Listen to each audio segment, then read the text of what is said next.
What's going on, guys?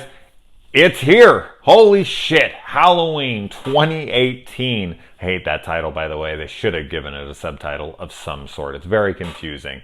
I watched Halloween. Which one? The zombie one? No. The original one? No. The new one? Yeah. What do they call the sequel to this? Halloween 2? Halloween 3? I don't know. Anyway, let's not dwell on that. Let's talk about this film. And yes, I was the guy who wore a Halloween shirt to a Halloween movie. Sue me. So, as you guys know, if you've watched my channel enough, I am a Halloween fucking freak, man. I have been a Halloween fanatic since I was 5 years old. I've seen the original too many times to count. I have Michael Myers tattooed up here on my arm. I have fucking everything you could imagine. Halloween, I'm a big fucking freak of this film. So if you're trying to wonder if I have Halloween credentials for you to listen to my opinion, if you do not know, I do. Trust me on that. I very much do.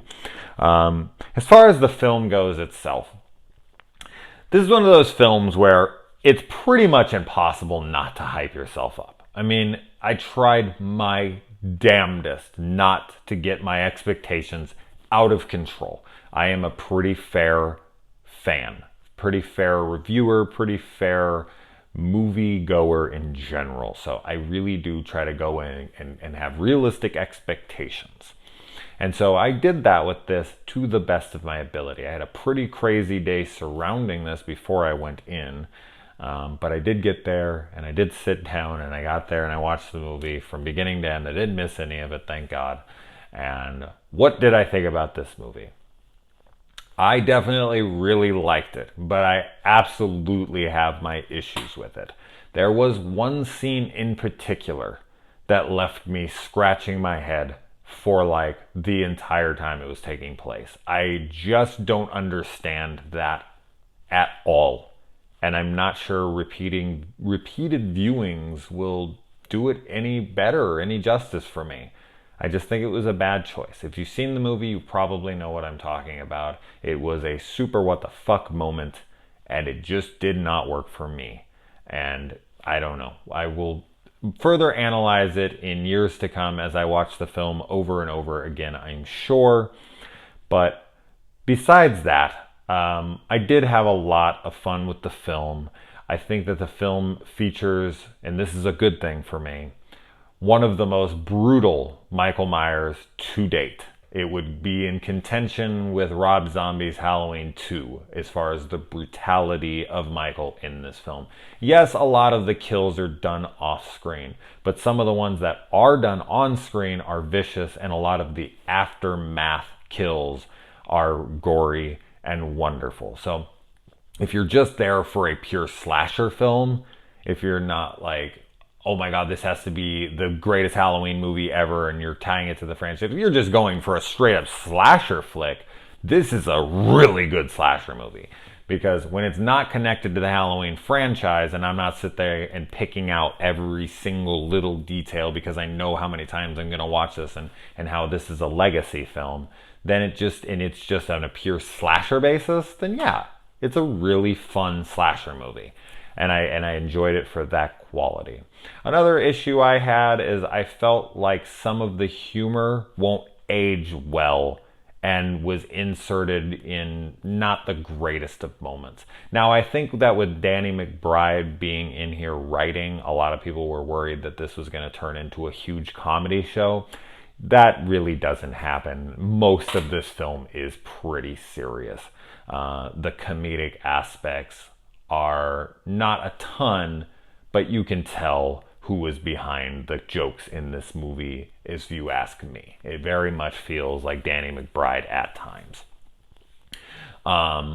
Which, as I said, I'm not sure how they'll age, but I was uneven with those. Michael Myers himself, I think, was portrayed pretty well. Jamie Lee Curtis returning was something I wasn't crazy about. I just thought we'd already been here, done that. We did the Halloween H2O. Now we're doing Halloween H4O. It was like she had her time. You know, if we're erasing the past storyline and just going back to the first one, that creates a whole new bit of problems with the storytelling. And I felt that. I felt the weight of that throughout. It was like, all right, we need conveniences for this to work. And those happened, and I wasn't huge on some of them.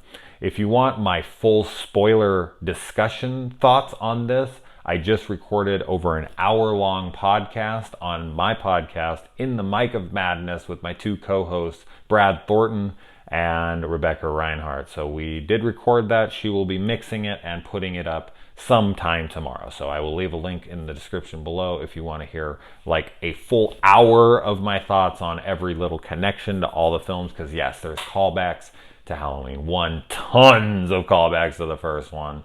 There's callbacks to 2, to 3, to Resurrection. Yes, I noticed a Resurrection callback. I noticed all sorts. So there's definitely tons to be had here. So if you're big into that kind of stuff, I think you'll be pleased. A lot of fan service going on. And as far as Jamie Lee Curtis's performance in this, I think she gives a good performance for the role that she's been written. I question a lot of her choices in the film. As far as the other characters go, the Judy Greer's character and the granddaughter and whatnot, I liked them okay. I just feel like I wish I had gotten to know them a little better. But let's be honest, this is Laurie Strode and the Michael Myers freaking movie. You know, this is what they're showcasing here. This is their vessel. This is what they're using for those two characters, and everyone else is just there to be part of the mayhem. And then yes, there's a whole slew of other people that are there. Now, the high count, the kill count in this is much higher than I would have anticipated. So if you're looking for a bloodbath, you're gonna get it here. So I thought that was pretty cool. I didn't want them to go too light on that. We needed to appeal to a more new audience, and I think that it did. Overall, I was pleased, but I was very taken aback by some of the choices. One, as I had mentioned, in particular, that left me stunned. And I'm still like trying to get, and I don't even understand the purpose of it in the film. I don't know what it did for the movie. It just, I'm not a fan of that scene. So I'm sure you will know what it is if you've seen it and when you see it. But other than that, guys, I do recommend you check this out. If you're a Halloween fan, you already have. I'm not telling you anything you don't already know. But if you're just a slasher fan, you're going for a fun little slasher movie, absolutely go check this out. It's a good time. I had a good time. I look forward to multiple viewings in the future, and I hope that it moves its way up the rankings to being my second favorite Halloween film, because let's be honest, nothing's going to beat the original. It's got too much nostalgia. It's too great of a film for me, and, that's just where I lie with it. So let me know what you guys thought about it. I really am curious on how this film will fare with general audiences, critics, and Halloween freaks like me. So let me know in the comments below. And as I said, check out the podcast if you want to hear my spoiler review. Other than that, guys, good night and happy Halloween.